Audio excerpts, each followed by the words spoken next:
Hi, this is Hemanth Reddy Pailla. My student ID is 1009533126, and today we are going to discuss about assignment in ethical leadership. The assignment name is it's assignment for whistleblowing and leadership. Let's jump into the question. First question: identify your country's list to major law relating to whistleblowing for each of the your three countries' topics. Name the law, when was it passed. uh, let's directly jump into the question. Whistleblowing, according to my student ID, my country name is New Zealand, which is number 6126, third digit, last digit of my student ID, and sixth number is New Zealand. uh, there's a welcome video of question 1a. In this segment, I will discuss two major whistleblowing laws which are happening in New Zealand. First one is Protected Disclosures Act 2000. It is passed in the year 2000, and it is covered in public and both public and private sectors. This law protects employees who disclose information about serious wrongdoing in the workspace. It encourages reporting by providing confidentiality and protecting whistleblowers from retaliatory actions. Enforcement. It is managed by the Office of Ombudsman, and which ensures that the disclosures are handheld appropriately. Generally seen as an this act is generally seen as an effective truth. There have been calls for more comprehensive protections. These acts, this is a Protected Disclosure Act, which is in New Zealand.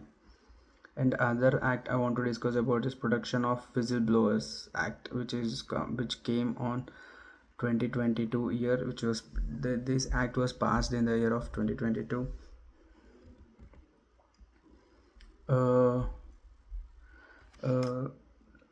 This coverage expands protections to contractors, volunteers, and others. It's not a public one. Basically, it's between contractors, volunteers, and uh, others, such as related to the contractors and the volunteers. It also enhances protections for whistleblowers and clarifies the process for making decision disclosures. It is also enforced by the Office of Ombudsman. It's still being evaluated, but expected to strengthen whistleblower protection acts in the future, maybe. But these act is still running, and it's going on. And the references I've got these from this Protected Disclosure Act 2000. It is in the Legislation Government of New Zealand website. And the other one, the Protection of Whistleblowers Act 2022, which is also published on Legislation Government website of New Zealand. And these both are the whistleblowers laws which are basically in the New Zealand. Let's jump into other question. Yeah, let's jump into the next question, which is 1b. According to my student number, last second digit is 2, and which is the country name is Chile. And let's discuss whistleblowing laws in Chile. This law is 20.393 on corporate criminal liability, which is passed in the year 2009, and its coverage is it's a corporate, basically it's a corporate coverage. And let's discuss more about these.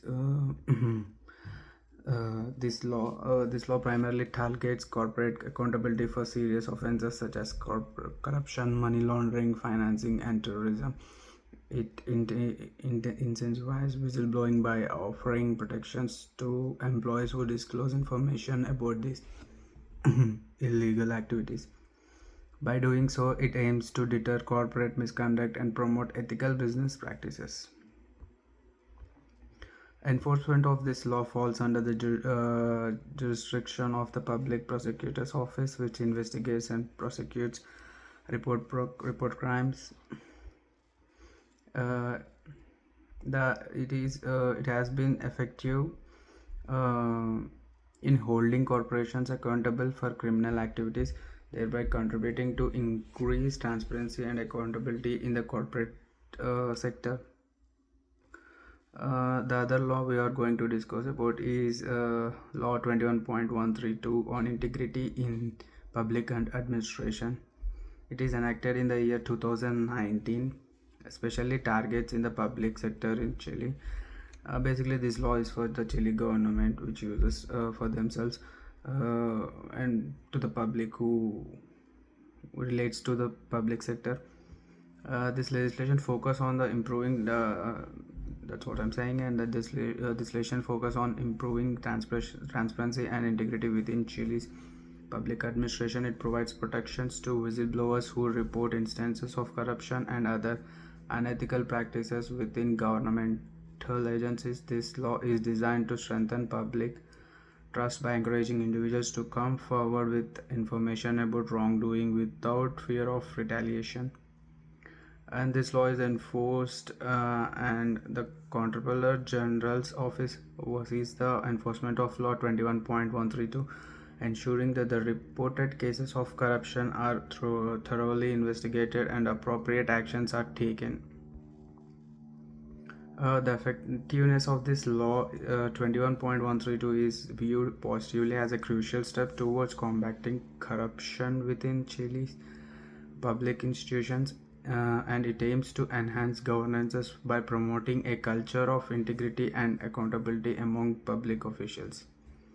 These both laws collectively illustrate Chile's efforts to combat corruption and promote ethical standards both in corporate sector and within the public administration by providing legal frameworks that protect whistleblowers and sanction wrongdoers. Chile seeks to strengthen its institution integrity and foster a more transparent environment for governance and business operations also. Let's jump into another question, which is 1C. Yeah, let's discuss some whistleblowing laws in Congo. The last third digit of my student ID is 1, so it's the country name is Congo. Let's discuss two major whistleblowing laws which are going in which are happening in Congo, which is anti-corruption law, which is passed and enacted in the year 2005. Applies to both public and private sectors in the Congo. The anti-corruption law aims to tackle corruption by encouraging individuals to report instances of corrupt activities. It provides some level of protection for whistleblowers who came forward with information. However, the protections offered are often limited in scope of effectiveness. The enforcement of this law is responsibility of Anti-Corruption Commission, which is tasked with investigating reported cases of corruption and taking appropriate actions. The effectiveness of this anti-corruption law is hampered by weak enforcement mechanisms and possibly inadequate support systems and whistleblowers. These factors contribute to challenges in effectively combating corruption across both sectors. The other whistleblowing act we are going to discuss is Whistleblower Protection Act 2018. Basically, it's a law enacted in the year 2018, especially addresses issues with the public sector of the Congo country. This law focuses on providing legal protections for individuals who report misconduct or wrongdoing within government institutions. It aims to create a safer environment for whistleblowers by safeguarding them from retaliation or punitive actions. The enforcement of this law is by The Minister of Justice is responsible for the whistleblowing protection law.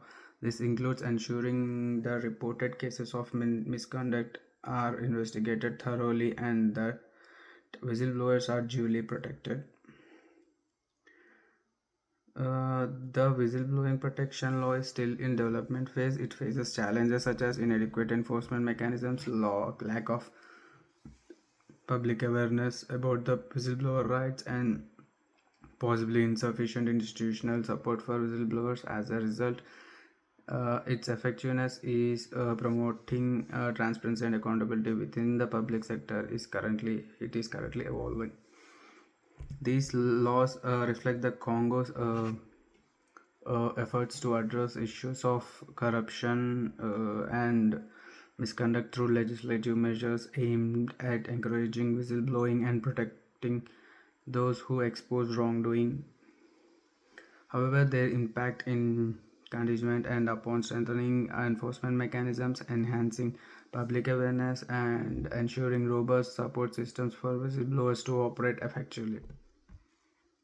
Uh, yeah, that's all about the first question. Let's jump into the second, which is our 2A. Yeah, let's discuss about the second question, which is a 2A. According to the student ID, my country name is, as we discussed in the previous question, it's New Zealand. Ian Fraser. Let's discuss about the whistleblowing incident in the New Zealand. Ian Fraser, a former employee of Ministry of Social Development in New Zealand, became a whistleblower when he exposed serious flaws in the ministry's data security systems. His actions highlighted vulnerabilities that potentially compromised sensitive personal information of individuals. The issues identified are the Ian Fraser's disclosures revealed significant deficiencies in the ministry's data security protocol. These weaknesses posed risks to the privacy and security of the personal data held by the ministry and raising concerns about the compliance with privacy laws and ethical standards. Uh, Treatment of the whistleblower is initially Ian faced adversity for these whistleblowing actions. He encountered retaliation and was dismissed from his position within the ministry. However, his case gained coped and attention from the media and public advocacy groups, leading to a groundswell of support for his cause. Resolution and outcomes for this law is as a result of Hans Fraser's issue is disclosures and the subsequent public outcry. The Ministry of Social Development undertook a thorough review of its data security practices. This scrutiny prompted the implementation of substantial improvements to enhance data protection measures within the ministry. Over time, Ian Fraser's efforts were recognized positively. He received acknowledgement for his role in bringing about crucial improvements in data security standards and practices within the ministry. His case serves as a pageant example of the impact whistleblowers can have in affecting positive change and accountability within organizations, despite initial challenges and resistance. This incident underscores the importance of whistleblower protection and the critical role they play in upholding transparency, accountability, and ethical conduct within the governmental organization context. This is the first issue of the country, New Zealand, we were discussing about. Let's jump into the next part of the question. The whistleblowing incident in Chile. In this segment, I will discuss a major incident which has happened in Chile. The case of Ana Garrido Ramos, a public official who exposed corruption in the Gutal case. Anna revealed a vast network of corruption involving public contractors and illegal financing of political parties.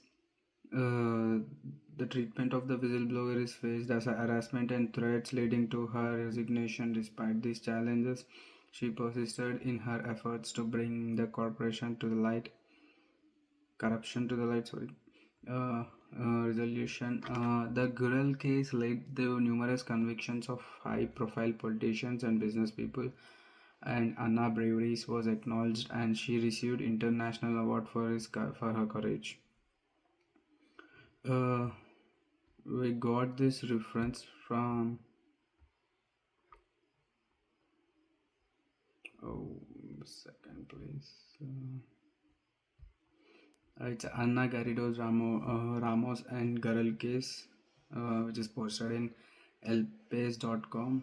It's an English news channel. And let's jump into the other segment question. Welcome to sub video 2C. According to my student ID, the country I've selected is I got is Congo. I will discuss in this segment. I will discuss a major whistleblowing incident in the Congo. Incident name is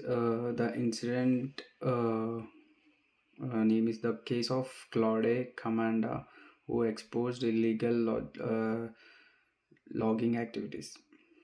Let's discuss more about the issues. Claude revealed that government officials were complicit in illegal logging, which had severe environmental and social impacts. Treatment of this whistleblower is for this whistleblower she faced threats to his life and fled the country for his safety. Despite this, his revelations brought international attentions to the issues later. The exposure led to the international pressure of the Congolese government to address illegal logging practices. Some reforms were initiated through enforcement, but it remains a challenge. This was a whistleblowing incident which has happened in Congo. Its name is Claude Commanda. That's all about the second part of the. These are the whistleblowing incidents which happened in these three countries. Let's jump into another question. In this question, let's discuss about the leadership profiles. The first country is New Zealand. In this segment, the profile name is Jacinda Ardern, the former Prime Minister of New Zealand. His vision is known for her. Her vision known for her progressive vision focusing on social justice, climate change, and inclusive growth. Demonstrated highly integrity through transparent and empathetic communication, especially during crises like Christchurch mosque attacks and COVID-19. Setting a good her empathic and inclusive approach set a strong example of compassionate leaderships. Clear goals. She has a set clear policy goals such as child poverty reduction and carbon neutrality by 2050.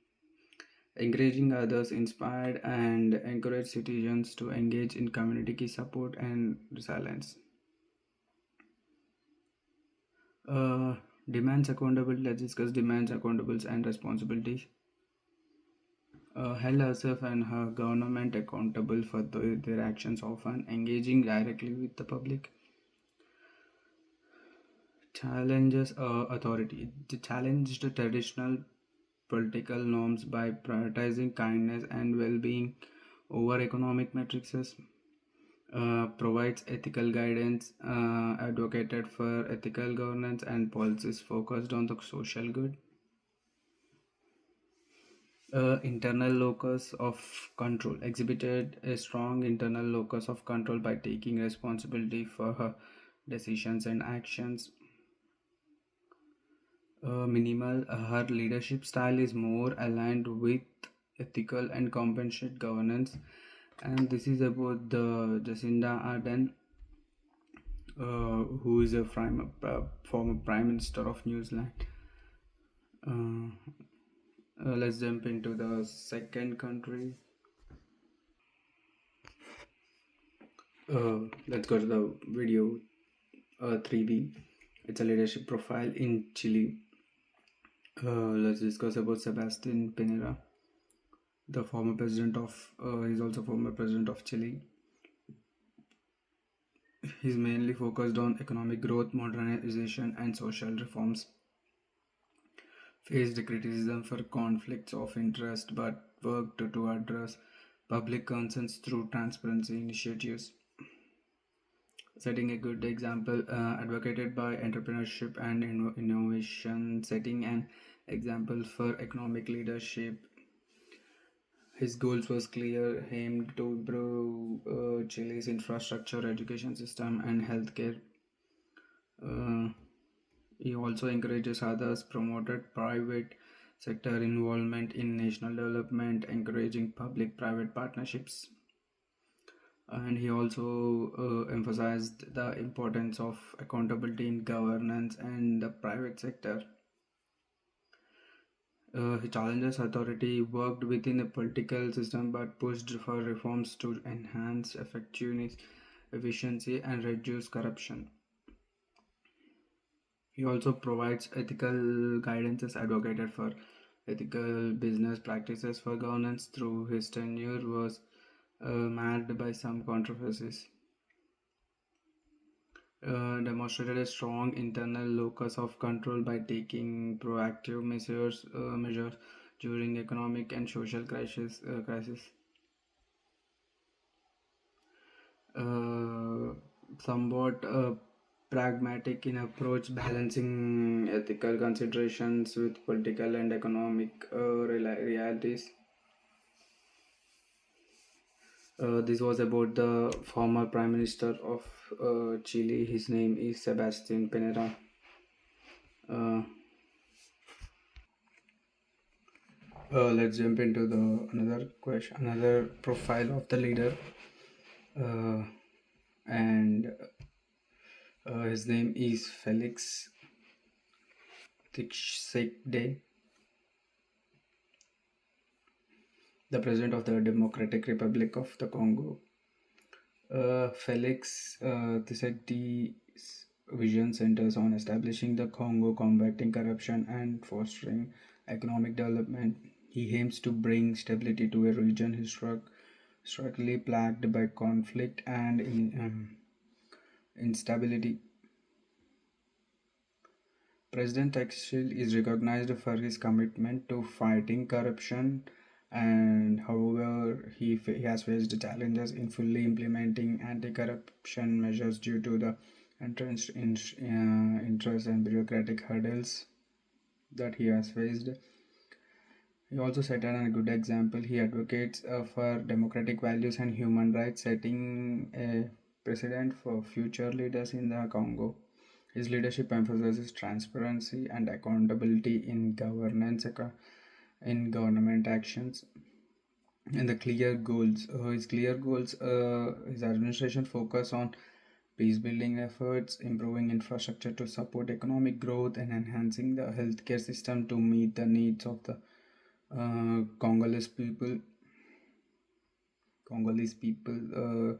And he also encourages others. President Takashi's activity seeks international partnerships and investments to bolster national development initiatives. He promotes collaboration and cooperations on a global scale to advance Congo's interests. Uh, uh, he emphasizes the importance of accountability within the government institutions. Uh,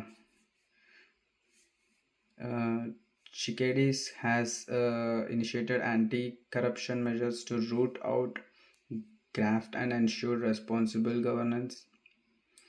The challenges he faced on the authority are the Chikadis comforts the influences of corrupt officials and challenges entrenched power structures that hinder national progress. His leadership aims to dismantle systems that perpetuate corruption and inequality. He advocates for ethical governance practices and works to reform the justice system to ensure fairness and adherence to the rule of law. Shikadis demonstrates resilience and determination in pursuing his vision for the Congo country and navigating internal and external challenges to achieve his goals. Uh, Machiavellian's tendencies, while prioritizing ethical leadership, President also strategically builds alliances to strengthen his political position and advance to his reform agenda effectually. This profile highlights Felix Tshisekedi's multi-phased leadership approach in the Democratic Republic of the Congo, emphasizing his efforts to instill integrity, accountability, and sustainable development in a complex political and social landscape. Uh, the references I've got is the profile of the profiles. I've got this from the uh, Britain Nica.com,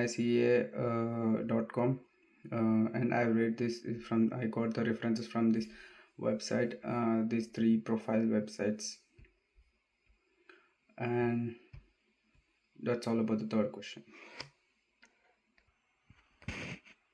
Welcome to the question 4, and let's discuss about the differences and the comparisons between the whistleblowing and leadership, and does this both are different or the same? Let's elaborate and discuss more about in this video.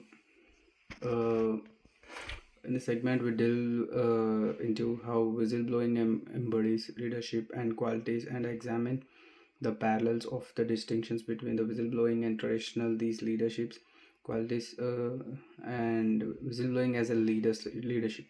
Whistleblowing is a profound act of leadership that involves courageously standing up against unethical practices, often risking personal repercussions.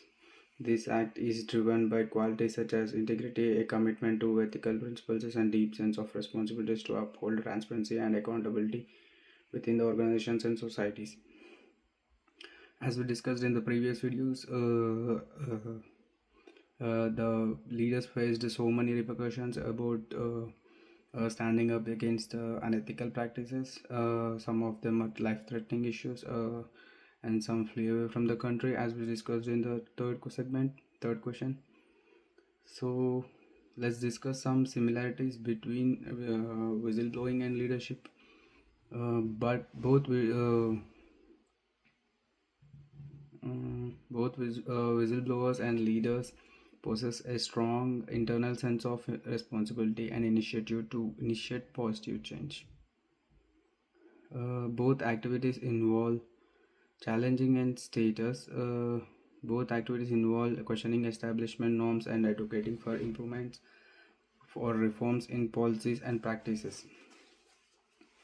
The demand for accountability. Both whistleblowers and leaders emphasizes the importance of holding individuals and institutions accountable for their actions and decisions. Inspiring ethical behavior. Both whistleblowing and effective leadership can inspire others to act ethically and responsibly, fostering a culture of integrity and trust. The differences between whistleblowing and leadership is the nature of action. The leadership often entails guiding and motivating a group towards a shared vision and goals, whereas a whistleblowing typically involves an individual decisions to expose specific instances of wrongdoing or misconduct, or we can say standing against the bad. Formal authority and support. Leaders typically operate within formal organizational structures and may have authority and support to implement changes, whereas whistleblowers often act independently or face resistance from authorities and peers. Scope of activities. Leadership encompasses a broad range of responsibilities, including vision, strategic decision making, and team management. In contrast, whistleblowing focus primarily on uncovering and exposing the unethical behavior or practices. As we discussed in the previous questions, leadership is focused on the vision, setting goals, and implementing the new rules to the country and to his society. On the other hand, whistleblowing is basically exposing unethical behavior or practices which are conducting by the people, government, or public, private, any sector which we can include. And